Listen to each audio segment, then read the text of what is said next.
क्या आप जिस प्लॉट को परचेज करने जा रहे हैं उसका लैंड सॉलिड है या फिल्ड है? An important guide up next in this video.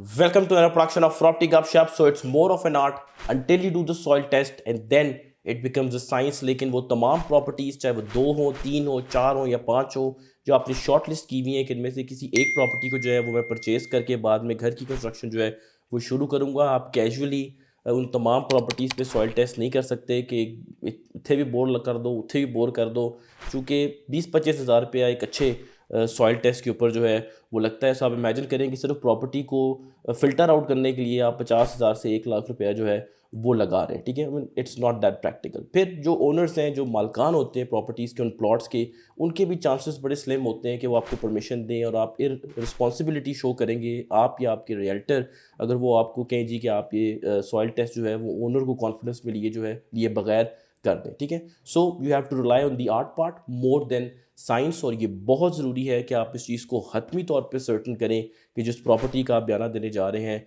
वो बोनाफाइड सॉलिड है। चूँकि DHA पिंडी इस्लामाबाद पोटोहार प्लेटो पे बना हुआ है, जैगेड ड्रैगेड अनइवन कंटूर है यहाँ पे लैंड के।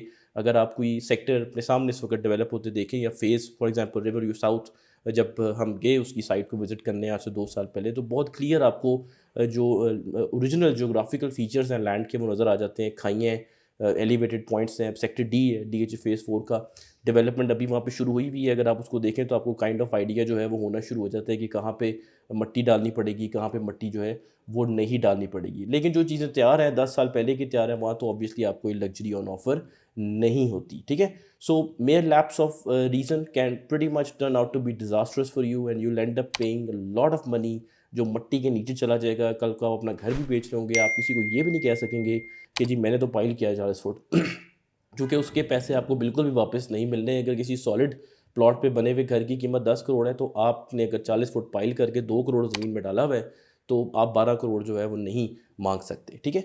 सो मेरा क्या तरीका है प्लॉट्स को इस बात को सर्टन करने का कि वेदर ये प्रॉपर्टी सॉलिड है या नहीं।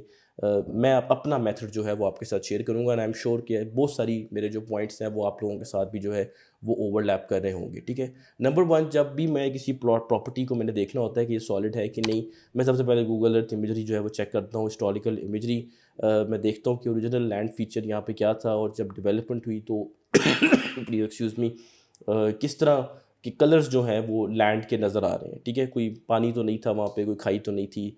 फिर मैं डिफरेंट जो फीचर्स हैं गूगल अर्थ की उनको भी मैं इम्प्लीमेंट करता हूँ जहाँ पे मेजरमेंट के जो ऑप्शंस टूल्स में आते हैं, जस्ट टू अंडरस्टैंड कि अगर इर्द गिर्द का एरिया जो है उसकी क्या स्लोप्स थे, क्या ग्रेडियंट्स थे, ठीक है। इस चीज़ को चेक करने के बाद मैं जाता हूँ मौके के ऊपर और मैं देखता हूँ कि प्लॉट दिखने में जो है वो कैसा है, फ्लैट है या उसके ऊपर कोई स्ट्रीट लेवल से ऊंचा है या स्ट्रीट लेवल से नीचा है।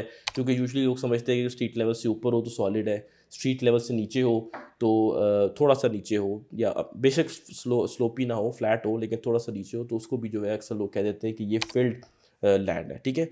लेकिन मैंने अपने एक्सपीरियंस में देखा है कि ये दोनों मेथड जो हैं अगर आप इनकी बेस पे फैसला लेने जा रहे हैं कि ये प्लॉट सॉलिड है, अगर किसी प्लॉट को आप सॉलिड कह रहे हैं, there are some odds, quite high odds कि वो अदरवाइज जो है वो निकलेगा जब आप सॉइल टेस्ट कराएंगे। चूँकि मैंने प्लॉट के ऊपर मट्टी पड़ी हुई है, मैंने ये भी देखा कि जब सॉइल टेस्ट हुआ तो इतना ज़्यादा वो सॉलिड नहीं था। मैंने ये भी देखा कि गूगल अर्थ इमेजरी उसको सॉलिड जो है वो सपोर्ट करी थी, लेकिन जब बाद में उसका सॉइल टेस्ट हुआ तो वहाँ पे 25-30 फुट का पाइल करने की जो है वो ज़रूरत पड़ गई। 25-30 फुट वहाँ पे फिलिंग थी, बस स्लश भी था। मैंने इस तरह की केसेस भी जो है वो देखे हुए, ठीक है। सो ये जो रिस्क है ऑफ बीइंग रॉन्ग, इनको मैं एलिमिनेट करता हूँ थोड़े ओल्ड स्कूल तरीके से, ठीक है। नंबर 1, आई आस्क अराउंड, इर्द गिर्द जो है वो घर जो बने हुए हैं, अगर कोई बायर होता है तो मैं उनसे पूछता हूँ कि चूँकि मैं DHA फेज़ 5 में फॉर एग्जांपल मैं काम करता हूँ, I am an expert in that probably.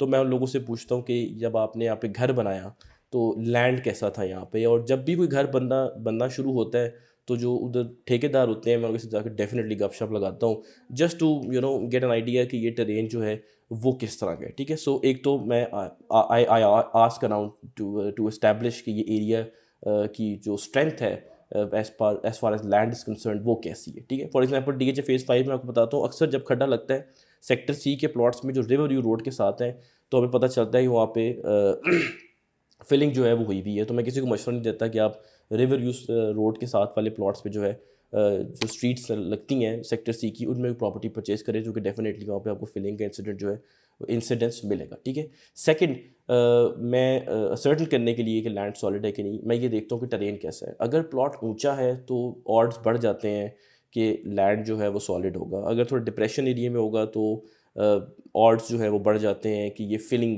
Area जो है वो होगा। For example case in point, sector C की स्ट्रीट्स हैं जो टॉप हाइटेड है, एक उसका एरिया है जो 3 पीक्स बनती हैं सेक्टर C की, वहाँ पे लैंड जो है वो बिल्कुल ठीक है। लेकिन इस तरह के भी केसेस हैं, होते हैं कि अगर टॉप हाइटेड लोकेशन है और एज के ऊपर है तो फिर वहाँ पे मिट्टी हो सकता है कि डली हो, लेकिन अगर एक पहाड़ी के बिल्कुल सेंटर में है और उसके इर्द गिर्द की प्रॉपर्टीज़ हैं वो बिल्कुल ठीक होती हैं। As you go on the higher ground land जो है वो बेहतर होता है, ठीक है। तीसरा जो मेरा टेस्टेड मेथड है वो मैं लैंड प्लॉट के ऊपर खड़ा होकर देखता हूँ कि मुझे कोई यहाँ पर रॉक फॉर्मेशन नज़र आ रही है कि नहीं।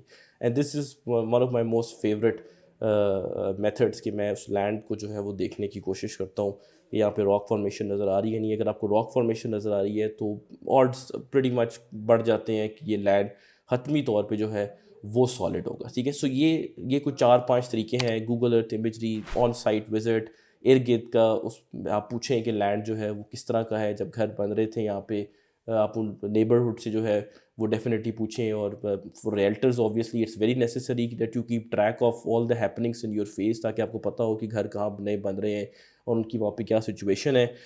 Then obviously as you go on the height side तो प्लॉट वैसे ही जो है उसके चांस बढ़ जाते हैं कि वो सॉलिड हो। और उसके बाद आप डेफिनेटली उस पर खड़े हों और देखें कि यहाँ पे आपको कोई रॉक फॉर्मेशन सर्टन जो है वो नज़र आती है। बट कीप इन माइंड कि ये चारों पांचों मैंने आपको जो तरीके बताए हैं ये 8 वाले हिस्से में जो है वो आता है। हतमी फ़ैसला सॉइल टेस्ट ही जो है आपको वहाँ से मिलता है। लेकिन मेरी जो डेफिनेशन है DH रावलपिंडी इस्लामाबाद में कि ये प्लॉट सॉलिड है, वो 5 फुट वाली नहीं है। चूँकि बायलॉज ये कहते हैं कि 5 फुट आपने डिग करना है। मैं ये नहीं कहता कि 5 फुट पे सॉलिड है तो वो सॉलिड है, या 3 फुट पे नीचे पत्थर है तो सॉलिड है।